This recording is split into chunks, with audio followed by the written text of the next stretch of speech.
Ishte gjërat në sy, nuk çante kokë fare. Gjevo thoshte, nëse nuk e meriton diçka, Gjevo thoshte nuk bëj gjë për ty se bile i tha një nga jugu që erdhi aty, i solli ca poezi, i tha shkruaj tha poezi, tha po këto unë s'bëj gjë dot për ty sepse këto nuk më mbushin mua, nuk më ngrohin këta poezi dhe nuk ndërhyri. Domethënë për mua që isha nga Veriusa, ishte nga jugu, nga Skarpari për mua.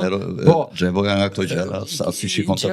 Gjevo nuk ishte një provincial, ishte një filozof, një poet i madh. Dhe ashtu edhe mendim, Gjevo më ndërhyri në ministri, shkoi ju ankua ministrit edhe mua akordua një bursë, e cila mua akordu në Tiranë, po që kur kaloj në Burrel, prap ato ma kthyen bursën në Shkodër dhe sotën një tjetër në vendin tim në Tiranë.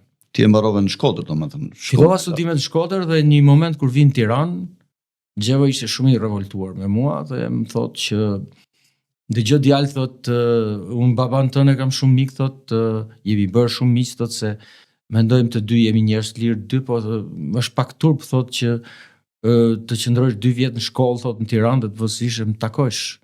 I thash Gjevo, dëgjoj, unë nuk jam shkollë në Tiranë, jam në shkollë në Shkodër. E kanë bërë tha dhe këtë padrejtësi. Kishte njëja, tha ti mund të transferohesh në Tiranë, edhe fola bëra i kërkesë te Etem Lika në atë kohë, që ishte dekani i fakultetit, dhe Etemi pa rezultatet, pa që isha, dhe tha hajde ti vazhdoj studimin dhe 2 vitet e fundit i bëra në Tiranë.